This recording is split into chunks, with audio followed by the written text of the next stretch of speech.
Hello you wonderful people. This is the third video I create about the Schmincke Supergranulating colors, which were released recently.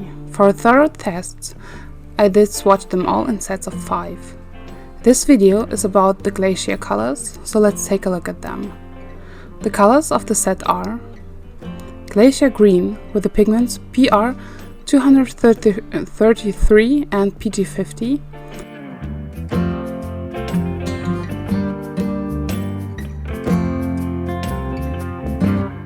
Glacier Turquoise with the pigments PG50 and PV16,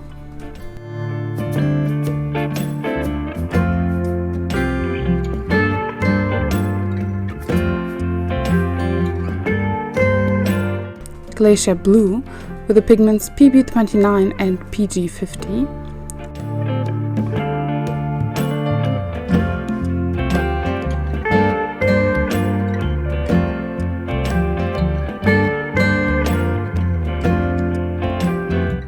Glacier Brown with the pigments PBR6 and PG26,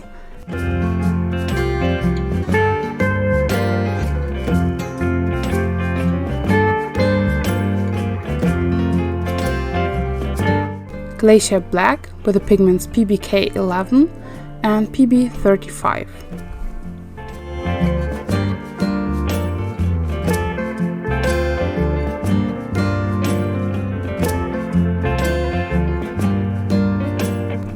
In the swatches, which are, by the way, in real time, you can see how nicely the colors flow in water.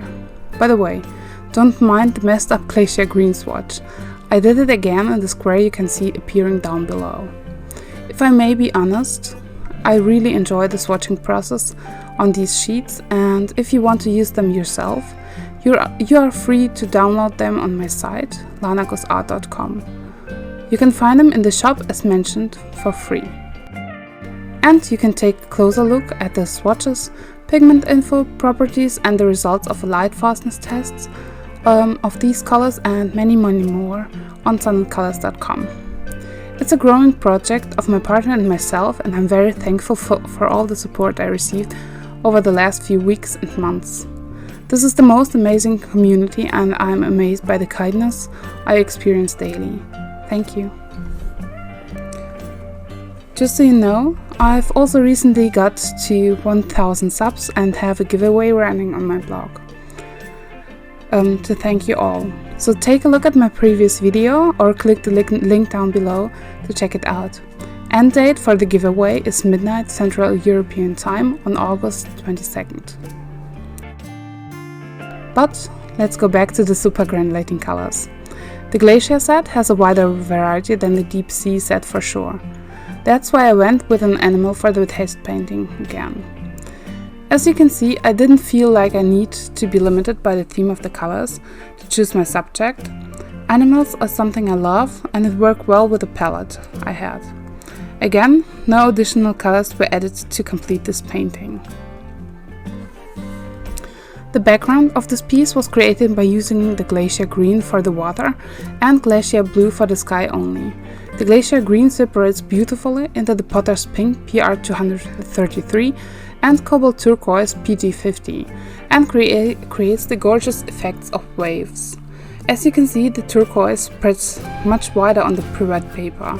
In general, the Schmincke Cobalt Turquoise belongs to my favorite colors and is used by me in many paintings. It's molded pretty fine and doesn't have a strong granulation on its own. The Potter's Pink, on the other hand, is an amazing supergranulating color indeed, and the combination is great. For similar effects, I like to use English Red Pr101 in combination with the turquoise.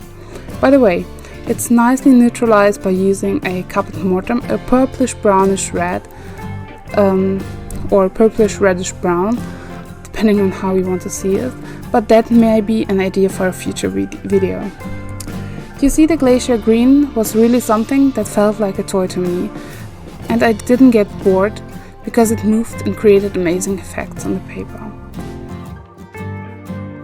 The Glacier Blue is again a mix of PB29 and PG50, as is the Galaxy Blue, with a slightly different ratio. Glacier Blue is a color that I like better though for its effects. It granulates more and created this wonderful effect in the sky because there's more of the PB29 pigment in there. The soft edges are just nice and create the effect of a blurry background. It was just what I wanted for this piece. For the bird itself, I used Glacier Turquoise for the light blue color on the feathers that were hit by the light, Glacier Brown for the feathers in the shadow and a lot on the beak. Last color in the set, the Glacier Black, was used for the darkest darks, details in the beak, the eye, and the dark feathery strip the bird has along its neck.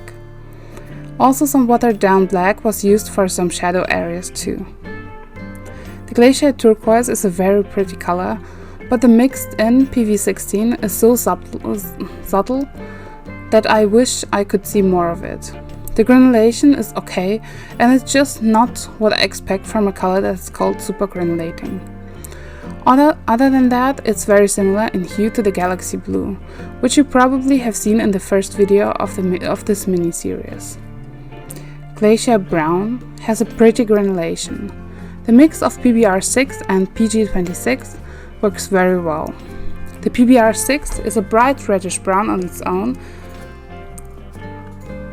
that reaches muted dark depths with the mixed in PG26, also known as Verona Earth in the Schmincke range. The Glacier Black is a mix of PBK11, Luna or Mars Black, depending on the company, and PB35. PB35 is a cerulean blue or cobalt azure in the Schmincke line and seems very weak in comparison to the PBK11, so it's hardly visible in the swatches. That way the black almost seems neutral, because more of the paper is shining through than PB35 pigment. That is only visible in some tiny spots in the swatches. This was a color that was a little disappointing for me, for sure.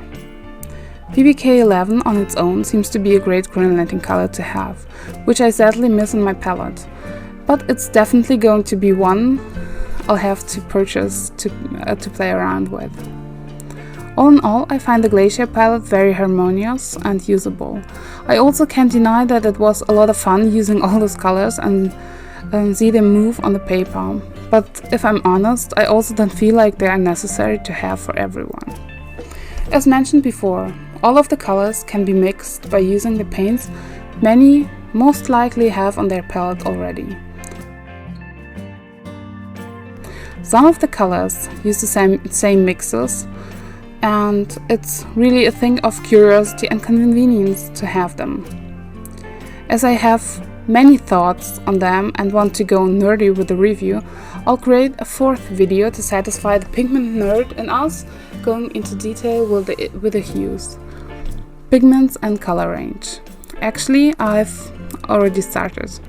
I'm fully aware that such nerdy and in-detail videos are not for everyone, so feel free to skip that one. But of course, everyone is welcome to join the art and pigment nerdiness.